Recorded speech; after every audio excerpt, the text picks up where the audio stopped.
میخوایم در رابطه با بالا رفتن بهای نفت و گاز امروز بر شما گزارش داشته باشم. دلیل بالا رفتن نفت و گاز در بازار افغانستان هم بوده میتونه که ما هنوز تنش‌هایی که فعلا میان اوکراین و روسیه هست و همچنان مشکلات و یا جنگی که میان ایران و آمریکا در خاورمیانه رخ داده، نبود ذخایر استراتژیک و همچنان احتکار، انحصارگری، اینا جمله عوامل است که سبب ازی میشه که قیمت‌ها در مارکت افزایش پیدا بکنن. که دلیل اصلی بالا رفتن قیمت‌ها در بازار افغانستان چی بوده میتونه به نظر شما؟ تیل و نفت همگیش از طرف شمال میاد که از خود داریم، هر چیز داریم، بله. لکن از خود درک نداره.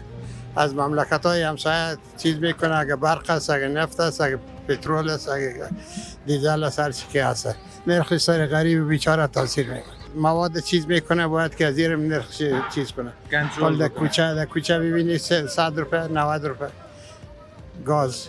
بله. یک آدمی که روزانه 200 روپه کار میکنه، کارم نیست، 3 روز ساعت میشه، 4 روز ساعت میشه، یک روز 300 روپه اگه برش پیدا شه، یه غم عیال بخوره، غم کرا رو بخوره، غم نفت و گاز بخوره، غم چی رو بخوره. مشکل بسیار جد بزرگ، نفت و گاز هم قیمتش بالا بره. من مطمئن هستم که اگر کنترل نشوه فاجعه به بار خواهد آمد. قیمتا خو از 60 بالا شده، رفت 65 شده، 70 تا 90 رسید. وقتی که 20% نفت جهان از طریق تنگه هرمز صادر میشه و حال مختلف شده، طبعا که افزایش قیمت ها مطرح بحث میشه و این افزایش قیمت ها در افغانستان هم رونما شده و نحوی که متاثر ساخته مردم را در بعد اقتصادی.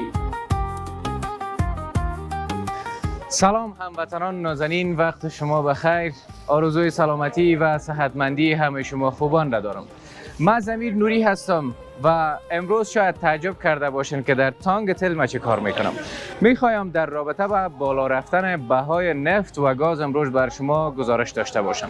قسمی که همه شما در جریان هستین، افغانستان کشور است در قسمت نفت و گاز که همیشه وقت وارداتی بوده و تا امروز نتانستیم که از منابع زیرزمینی یا معادن نفت و گاز خود که بعد از پالش کردنش از منابع نفت و گاز خود ما استفاده بکنیم. اما حکومت امارت اسلامی افغانستان در صدد از این هستند که در آینده نزدیک از تماما منابع خود ما به خاطر خودکفایی کشور ما استفاده بکنیم و دلیل بالا رفتن نفت و گاز در بازار افغانستان هم بوده میتونه که ما هنوز کشور وابسته و متکی به کشورهای هستیم که از آنجا نفت و گاز وارد افغانستان میشه و ناامنی در منطقه و همچنان ناامنی ها در کشورهایی که به افغانستان نفت و گاز را صادر میکنن خیلی زیاد تاثیر بالای قیمت و بهای نفت و گاز می داشته باشند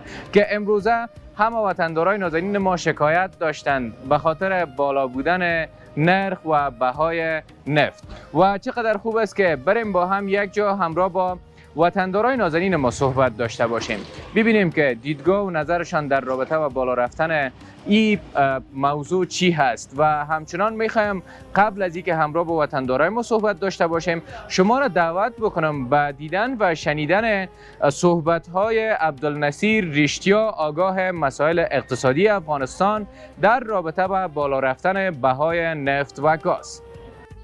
خب شما میفهمید که افغانستان کشوری است که متکی به واردات است، یعنی ما تمام نیازمندی های مواد نفتی و گاز خود از بیرون از کشورهای همسایه تامین میکنیم. افزایش قیمت ها هم میتونه عوامل داخلی داشته باشه و هم میتونه عوامل بیرونی داشته باشه. عوامل بیرونی شما میفهمید که نوسانات در قیمت ارز خارجی و به شکل تنش‌هایی که فعلا میان اوکراین و روسیه هست و همچنان مشکلات و یا جنگی که میان ایران و آمریکا در خاورمیانه رخ داده، اینا همش عوامل بیرونی است که تونسته قیمت مواد نفتی را در بازارهای جهانی افزایش بده. چون هر از گاهی که عرضه یک کالا به مشکل مواجه میشه بدون شک که او میتونه تاثیرات منفی خود در مارکت داشته باشه و در بود داخلی از هم میتونه نبود ذخایر استراتژیک و همچنان احتکار، انحصارگری، اینا جمله عوامل است که سبب ازی میشه که قیمت‌ها در مارکت افزایش پیدا بکنه. حالا به خاطر بیرون رفت از این معضل نیاز است که امارت اسلامی افغانستان تلاش بکنه در همکاری با سکتور خصوصی افغانستان ذخایر استراتژیک مواد نفتی را ایجاد بکنن تا در همچون حالتهای اصرار بتونن از او استفاده بکنن و قیمت ها را کنترل بکنن و سوی هم تلاش صورت بگیره تا جلو احتکار و انحصارگری در مارکت گرفته شود. چون هر قدر که مواد نفتی در مارکت افزایش قیمت‌هایش افزایش پیدا میکنه، این میتونه تاثیرات منفی را بالای تمام سکتورها از جمله حمل و نقل و به شکل سکتورهای تولیدی داشته باشه. بران خوب است که اسلامی افغانستان زمینه را قسم حیات بسازه تا به عوض یک یا دو شرکت بتونه شرکت‌های زیاد در مارکت مداخله بکنه و تا باشه که قیمت‌ها رقابتی شود. زمان که بازارها رقابتی شد بدون شک میتونه تاثیرات مثبت را بالای کاهش قیمت‌ها در مارکت داشته باشه. هموطنان نازنین، شما صحبت‌های عبدالنصیر رشتیا آگاه مسائل اقتصادی افغانستان را شنیدین که بیشتر صحبت‌هایشان روی از این موضوع می‌چرخید که اشاره بسیار خوبه به این نکته داشتن که گفتن باید از ذخایر زیرزمینی خود افغانستان استفاده صورت بگیره و همچنان از حکومت امارت اسلامی افغانستان خواستن که باید کنترل در قسمت انحصار و احتکار در بازار باشه که باید به شکل جدی به خاطر ای که گاز نیاز و ضروریت همه وطندارای نازنین ما و شما است که باید استفاده بکنن و حتی که شما در شهر و بازار متوجه از این موضوع هم شاهد شده باشن که بیشتر تاکسی ها همچنان گازی شدن و فعلا شما را دعوت میکنم به دیدن و شنیدن صحبت های دکتر محمد زلمه افغانیار پوپل آگاه مسائل سیاسی و نظامی کشور که در رابطه با بالا رفتن بهای نفت و گاز صحبت های دارند. در شرایط فعلی که جهان بعضی کشورها در حالت مدیریت جنگ‌های نیابتی هستند، خاصتا حملات و تنش‌هایی که اسرائیلی‌ها و آمریکایی‌ها بالای ایران مطرح بحث قرار دادند و از طرف ایرانی‌ها هم تنگه هرمز مسدود ساختن تنش‌هایی را ایجاد کرده و قیمت نفت و گاز در جهان رو به افزایش است. ما امیدوار هستیم نهادهای بین‌المللی در راستای مدیریت این بحران یک برنامه داشته باشند، چرا که این جنگ‌ها باعث نابرابری‌ها میشه. وقتی که 20% نفت جهان از طریق تنگه هرمز صادر میشه و حال مختل شده، طبعا که افزایش قیمت‌ها مطرح بحث میشه و این افزایش قیمت‌ها در افغانستان هم رونما شده و نحوی که متأثر ساخته مردم را در بعد اقتصادی. ما امیدوار هستیم حکومت افغانستان راه‌های بدیل را مطرح بحث قرار بده و خاصتا از طریق کشورهای مانند روسیه، ازبکستان و قزاقستان بشود که اکمال این برنامه‌ها مطرح بحث باشد.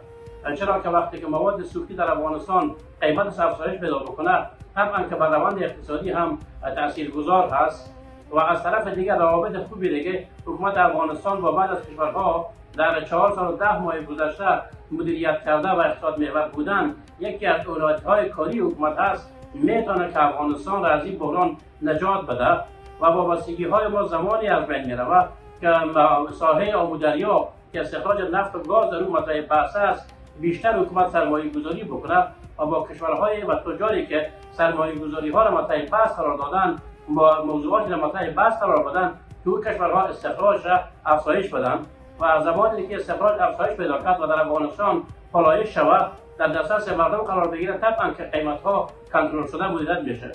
السلام علیکم کاکا جان. السلام، خوب هستین؟ الحمدلله، زنده باشن. شما خوب هستین؟ خیرت است. سلامت باشن، با عزت باشن. خودتان معرفی بکنن. اسم من حاجی محمد حکیم.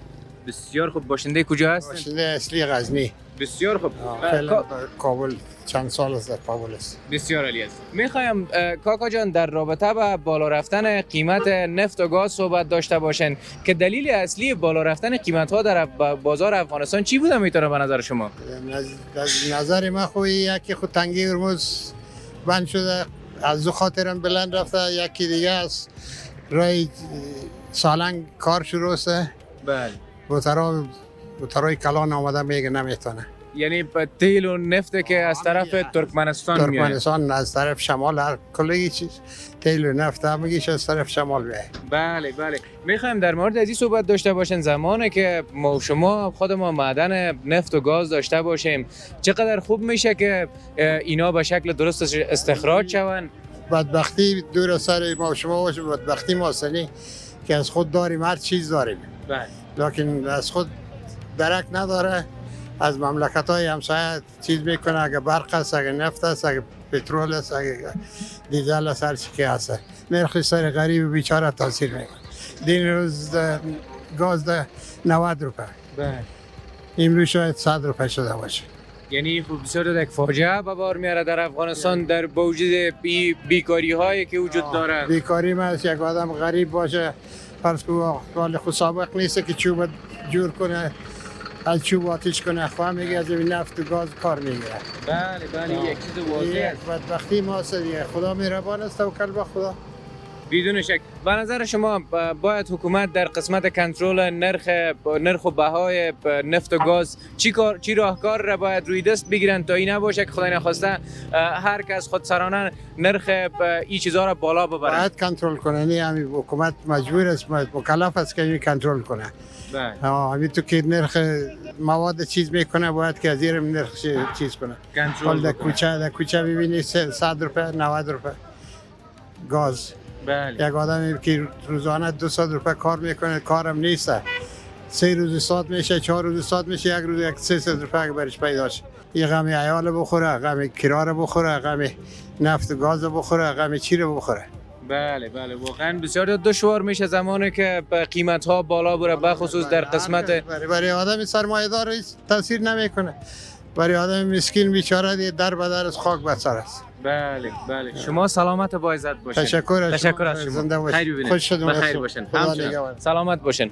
واقعا زمانی که در افغانستان بیکاری در اوج خود رسیده باشه و در کنار از این مشکل بسیار بزرگ نفت و گاز هم قیمتش بالا بره، من مطمئن هستم که اگر کنترل نشوه فاجعه به بار خواهد آمد و کس چون نیاز همه است، نیاز مبرم همه است که باید از نفت و گاز استفاده بکنن. اما زمان این مشکل به شکل 100% حل خواهد شد که ما از معادن خود استفاده بکنیم و با استفاده از منابع زیرزمینی خود ما من مطمئن هستم که دیگه با این مشکل مواجه نمیشیم. سلام علیکم، وقت شما بخیر. سلام علیکم، خوب هستین؟ بخیر هستین؟ الحمدلله، زنده باشین، سلامت باشین. خودتون معرفی بکنن. بصیر احمد هستم، مسیری علالدین. مصروف چه کاربار هستین لالا؟ همین گاز فروشی میکنم. گاز فروشی میکنن. بسیار خوب. در همین چند روزه که قیمت ها به شکل نرمال پیش میرفت، قیمت ها چقدر بود و چقدر بالا آمده؟ قیمت ها خو از 60 بالا شده رفت، 65 شده، 70 شده تا 90 رسید. اول چند بود؟ اول 60 بود. اول 60 افغانی بود. بله و در چند روز اینقدر بالا آمد که ما با یک تعداد از وطندارا صحبت داشتیم که قیمت ها تا 90 افغانی هم رسیده. بله تا 90 رسید، امروز پایین آمد.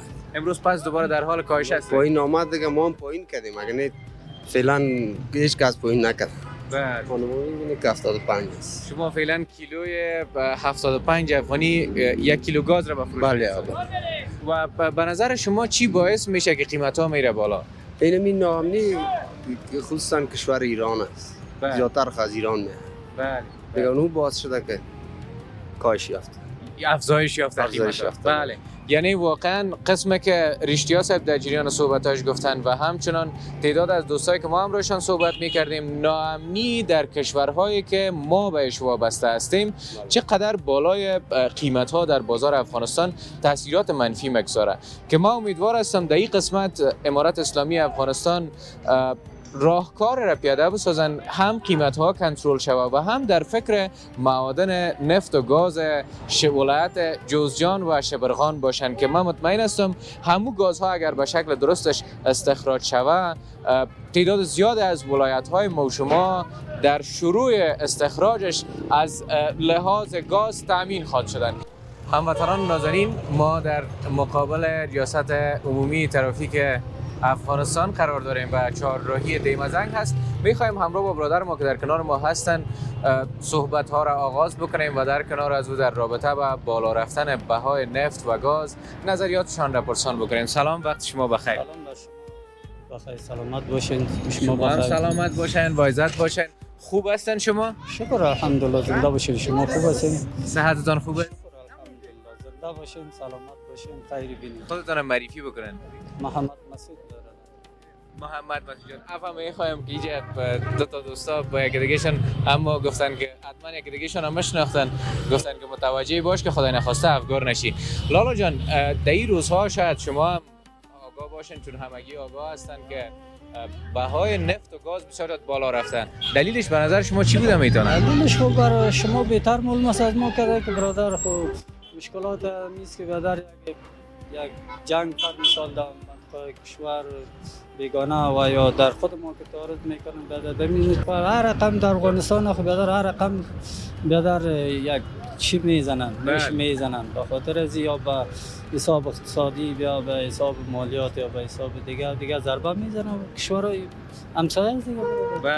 بله یعنی نظر شما در این مورد است که جنگ هایی که در منطقه جریان داره بالای قیمت ها در بازار افغانستان تاثیر منفی خود را گذاشته. به خاطر از این کار در ایران جنگ سر مثال اونجا نفت و گاز شفر مثال میگن زدن. بله شاید شما هم خبر باشین دو حساب من در نرخ بلند میبره دیگه در افغانستان فرق کرد. به نظر شما یک مشکل بسیار بزرگ در کشور ما و شما نیست که در افغانستان ما و شما معادن نفت و گاز داریم اما تا هنوز به شکل درستش استخراج نشدن؟ دیگه کفایت نمیکنه برای ما و شما دیگه. وقتی اگر کفایت کنه دیگه چرا از کشور خارج ما و شما بخوایم چرا بتالیم؟ کشور خود ما که باشه هیچ مدیریت نمی داشته باشیم نه قیمت میشه نه خوب نباشه. بله یعنی واقعا اگر ما در افغانستان از معادن خود استفاده درست بکنیم شاید برای همه ما و شما کافی باشه که به خاطر همو وسایل سوخت خود از نفت و گاز خود داخل افغانستان استفاده بکنیم. خدا میربان است اگه دولت ما برقرار بود ان شاء الله که جور خوشی به اون زمان هر چیز خوب میشه ان شاء الله. بله پیام شما به حکومت امارت اسلامی افغانستان در این مورد چی است؟ بر مورد نامستانی نیست برادر خداوند یاره توفیق بده ان شاء الله نظر به دولت‌های پیشین ان شاء الله در هر نگاه مقامات خدا بسیار زیافتر کردن و کوشش کردن در هر نگاه. خدا مهربان است که نفت گاز هم فرض مثال یک ذره پایین شه نرخ‌ها ان شاء الله کنترل شود از طرف که کنترل کنن و کوشش کنن که بدر یک ذره نرخ‌ها را شما سلامت باشین. قربانتون سلامت باشین. هموطنان نازنینم رسیدیم به قسمت پایانی گزارش امروزی و جا داره که از تمام شما قلباً سپاسگزاری بکنم بابت این که همیشه وقت به خاطر تماشا کردن میهن را انتخاب میکنین. این بود گزارش من ضمیر نوری که در رابطه با بالا رفتن بهای نفت و گاز بر شما تقدیم کردم. امیدوار هستم که مورد پسند همه شما قرار گرفته باشه و میخوایم از شما که در قسمت کامنت ها نظریات خودتان را در رابطه با بالا رفتن بهای نفت و گاز همراهم شریک بسازین. تا دیدار بعد شما را به الله یکتا میسپارم. خداوند یار و مددگارتان.